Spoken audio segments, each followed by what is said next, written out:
नमस्कार, बिहार मिथिला न्यूज़ में आपका स्वागत है। मैं हूं मनोज। देखिए, बिहार की राजनीति किस तरह बदलती है। इंडिया गठबंधन का जब निर्माण हुआ था उस समय भले संयोजक नीतीश कुमार को बाद में बनाया जाए, लेकिन नीतीश कुमार ने सबसे पहले बीजेपी के खिलाफ एक मुहिम छोड़ी। उस समय अगर कहें तो राजद भी पीछे थी।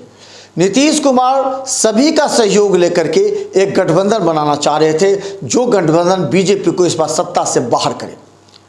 सवाल ये नहीं है कि नीतीश कुमार का यह कार्य कितना सफल होगा, सवाल ये है कि उन्होंने एक मुहिम शुरू की थी, उस मुहिम को एक अंजाम तक पहुंचाने में सभी ने साथ दिया। लेकिन अब इंडिया गठबंधन के जो निर्माता कहे जाते हैं, जो संयोजक बनने की बात कही जा रही है, नीतीश कुमार को इतने पीछे क्यों छोड़ दिया गया। ममता बनर्जी जो तेजस्वी यादव और लालू प्रसाद यादव के नज़दीकी माने जाते हैं, अरविंद केजरीवाल भी नज़दीकी माने जाते हैं, तो खड़गे का नाम क्यों प्रपोज किया, क्यों नहीं नीतीश कुमार का नाम प्रपोज किया, इसके पीछे क्या चाल है देखिए बताते हैं। लालू प्रसाद यादव सोनिया गांधी के और तेजस्वी यादव का राहुल गांधी के साथ अच्छा संबंध है। राजनीतिक दृष्टिकोण से लालू प्रसाद यादव हमेशा कांग्रेस के साथ रहे, कांग्रेस को लेके चले।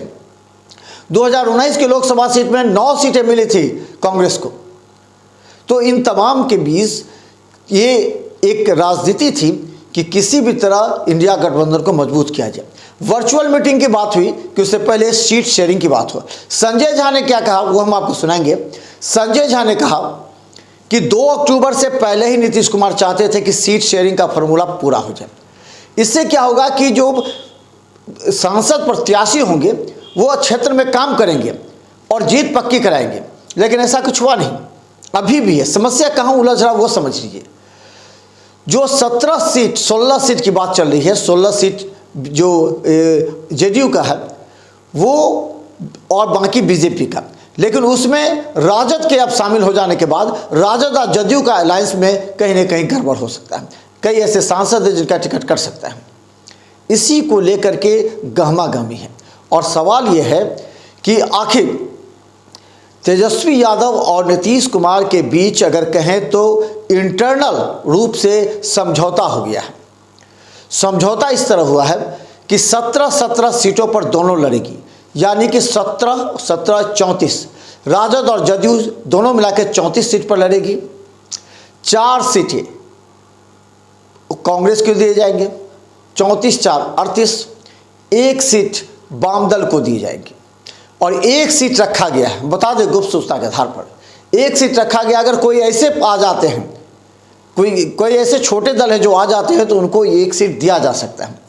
तो इस तरह बात हो सकती है। लेकिन एक और गुंजाइश बन रही है कि अगर कोई बड़ा दल आता है, जैसे मुकेश सहनी आ जाते हैं, तो उसमें 16 सीट जदयू और आरजेडी करेगी, यानी 16 32 और 4 कांग्रेस 36।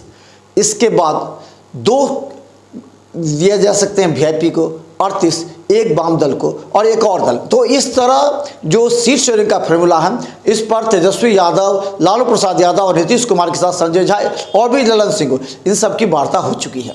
तो ये माना जा रहा है कि लगभग इंडिया गठबंधन जो बिहार में है उसका सीट शेयरिंग का फॉर्मूला तय हो गया है, क्योंकि कोई भी नहीं चाहता कि अब विलंब हो। लेकिन दूसरी तरफ बता दें, राष्ट्रीय जनता दल अब समय ले रही है। राष्ट्रीय जनता दल इसलिए समय ले रही है कि उसने एक विधायकों का, मंत्रियों का एक टीम बनाया है जो अलग अलग लोकसभा क्षेत्र में जा रहा है, जा करके वहां सर्वे करेगा और सर्वे करने के बाद वो रिपोर्ट लालू प्रसाद यादव को 13 तारीख से पहले दिया जाएगा और 13 तारीख के बाद लालू प्रसाद यादव उस सर्वे रिपोर्ट के आधार पर प्रत्याशियों का चयन करेंगे, सीट शेयरिंग की बात भी करेंगे। तो मान के चलें कि 15 जनवरी के बाद और 20 जनवरी से पहले ये सीट शेयरिंग का फॉर्मूला आम जनता और तमाम प्रत्याशियों के समक्ष आ जाएगा। लेकिन कहें तो अंदर ही अंदर प्रत्याशी इसकी तैयारी में जुट गए हैं।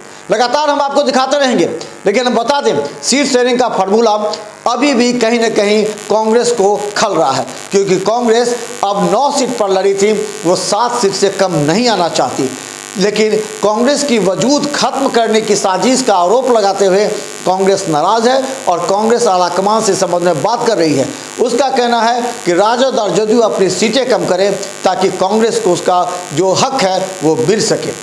देखते रहिए बिहार मिथिला न्यूज़। हम लगातार अपनी निगाहें रखे हुए हैं, जो होगा वो आप तक पहुंचाएंगे, ताकि आप भी रहिए हमारे साथ अपडेट। तो बिहार मिथिला न्यूज़ को यूट्यूब में सब्सक्राइब कीजिए, इसके अलावा शेयर कीजिए, ऑल बटन क्लिक कीजिए और बिहार मिथिला न्यूज़ का डिजिटली पेपर को फेसबुक पर फॉलो कीजिए। धन्यवाद।